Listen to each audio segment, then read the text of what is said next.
Euh, Bonjour, passons maintenant à la deuxième partie de notre cours, chapitre 1 en administration système et réseau.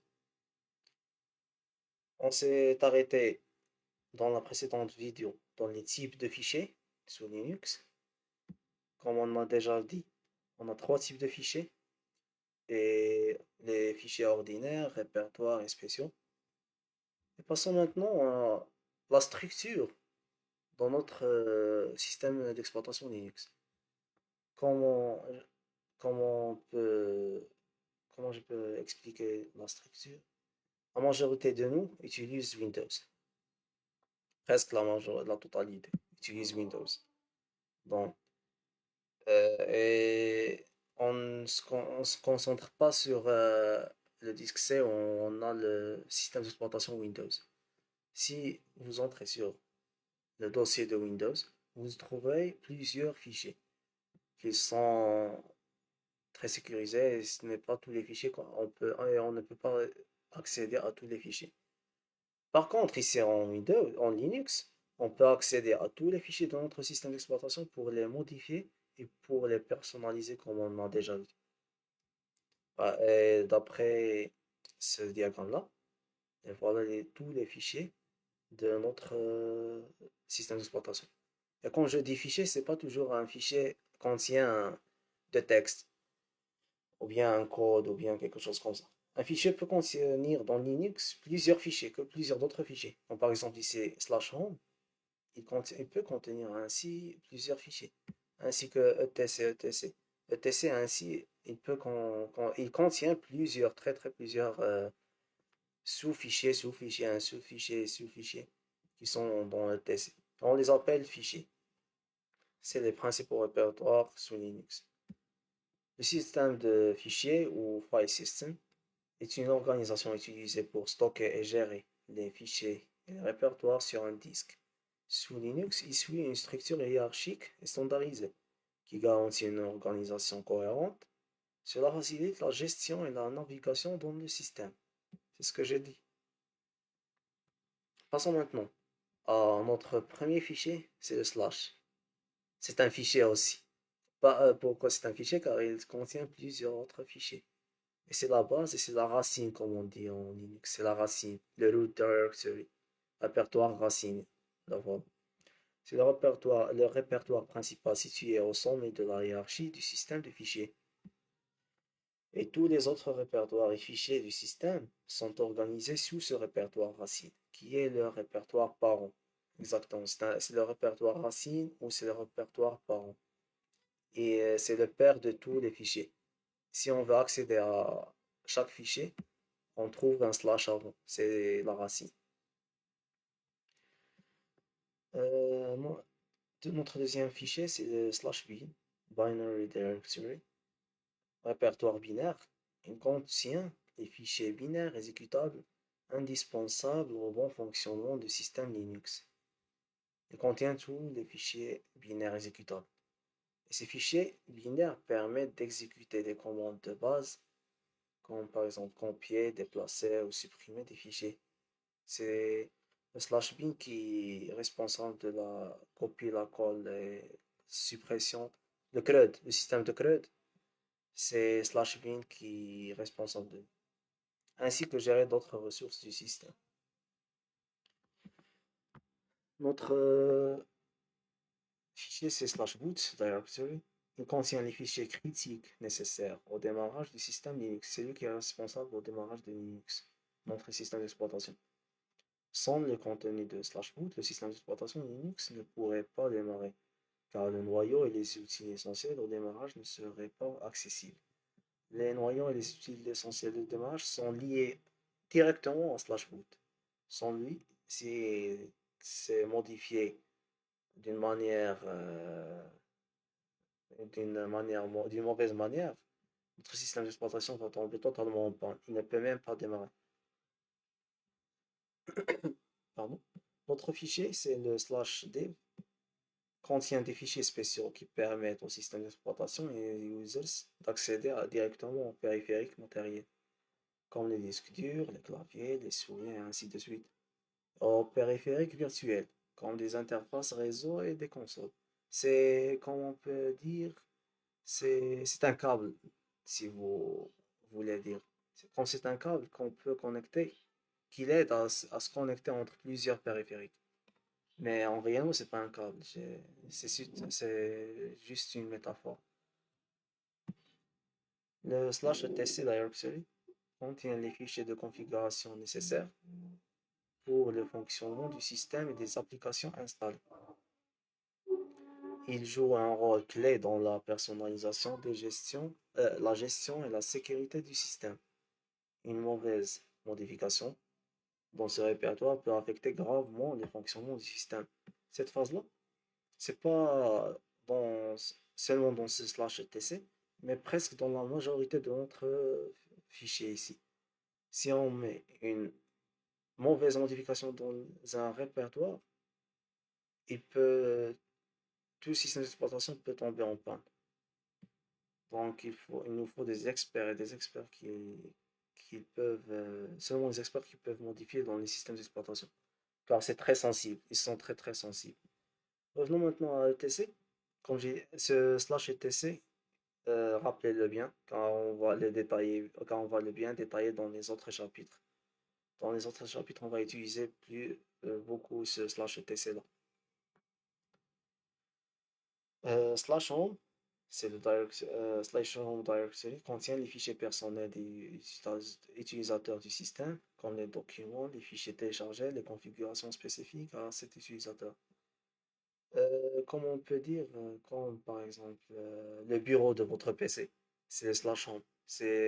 Chaque user ordinaire, il peut travailler à l'aisement dans ce fichier-là, comme le bureau de votre PC en Windows. Slash lib, lib directory, contient les bibliothèques dynamiques partagées nécessaires pour exécuter les programmes fondamentaux du système Linux. Ces bibliothèques sont indispensables au bon fonctionnement des commandes et des programmes de base situés dans slash bin et slash sbin. Voilà, slash lib. Il contient plusieurs bibliothèques. Lib est venu de library. Il contient plusieurs bibliothèques dynamiques. Le MNT, il est utilisé pour monter manuellement des systèmes de fichiers temporairement, comme les périphériques externes, clés USB, disques durs, CD et DVD. C'est la même chose comme l'autre fichier. Le MNT, mais il permet de connecter, l'autre fichier permet de connecter des périphériques qui ne sont pas externes, ils sont internes, mais ici, il permet la connexion de périphériques qui sont externes, comme des clés USB, des disques durs externes, des CD, plusieurs périphériques externes, des imprimantes aussi.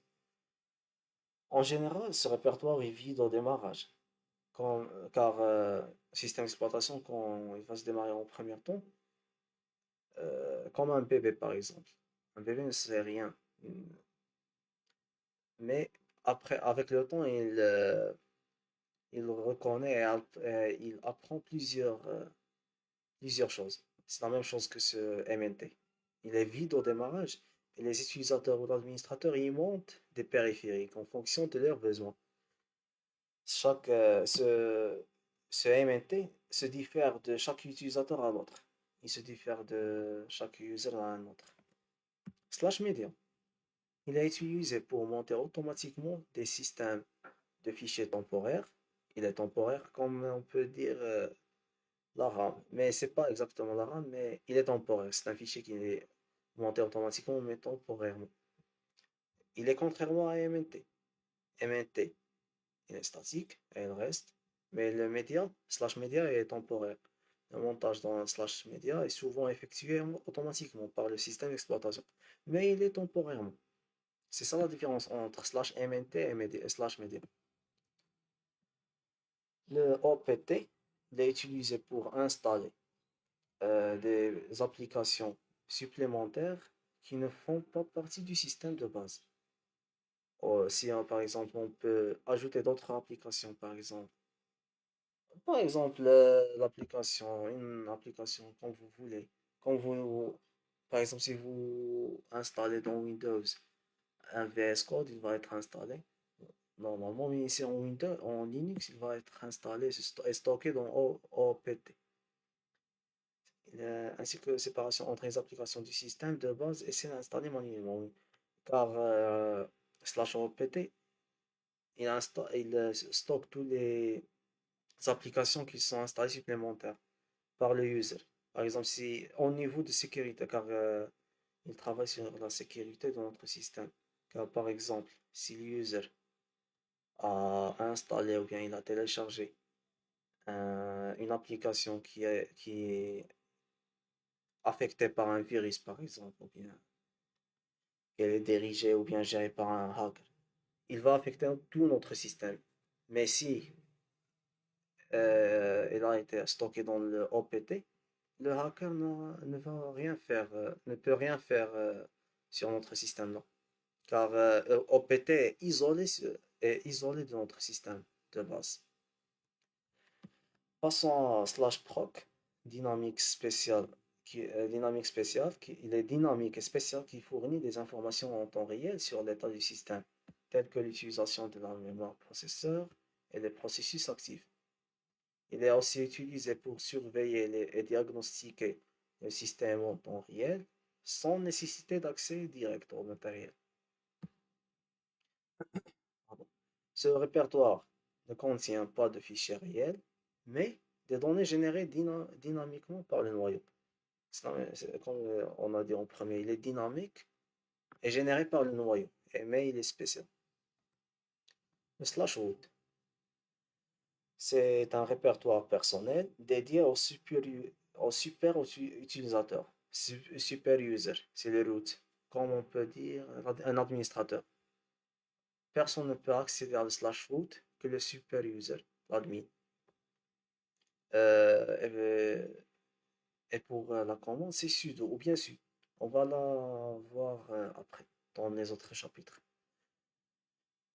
Ce, ce fichier-là est essentiel pour les tâches d'administration du système, conçu pour fournir un espace sécurisé et pratique aux super utilisateurs. Il est isolé des répertoires du user classique pour empêcher toute tentative non autorisée de modifier ou de lire des fichiers du super user. Car ce slash root, personne ne peut l'accéder sauf si vous êtes un super user ou bien un administrateur. Pour plusieurs raisons de sécurité et plusieurs raisons, d'autres raisons. Le slash run, il stocke des données temporaires liées au processus, services et ressources actives pendant la session en cours. Ces informations sont effacées chaque fois que l'ordinateur est éteint ou redémarré. Il est aussi temporaire, mais temporaire dans un seul run, dans un seul démarrage. Après, un, après qu'on éteint notre système, ou bien si on arrête notre système, le run se rafraîchit et se mise à jour. Le slash sbin contient des commandes binaires exécutables qui sont généralement utilisées pour des tâches administratives. C'est pas la même chose que slash. Oui. Premier, notre premier fichier qui est binaire. Mais ici, ce fichier-là est utilisé pour des tâches administratives. Ces programmes binaires sont utilisés principalement pour gérer le système d'exploitation et ses services essentiels. Lui, ce SPIN aussi est sensible, comme le sroot, comme le slash root. Lui aussi est sensible. Le troisième point, c'est seuls les users ayant des privilèges administratifs, root, comme j'ai dit, oui, peuvent exécuter les commandes situées dans ce répertoire. Il faut entrer comme un administrateur ou bien un super user pour accéder à ce fichier-là, le slash sp. Le slash srv contient les fichiers de son nom, c'est service. Il est apparemment service.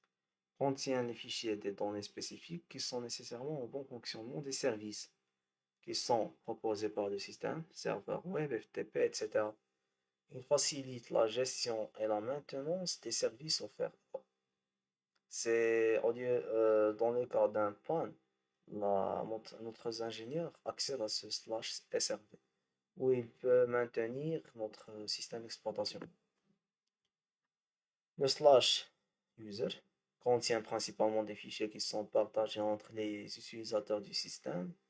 Ces fichiers sont généralement accessibles en lecture seule pour empêcher les users d'endommager les fichiers système critiques.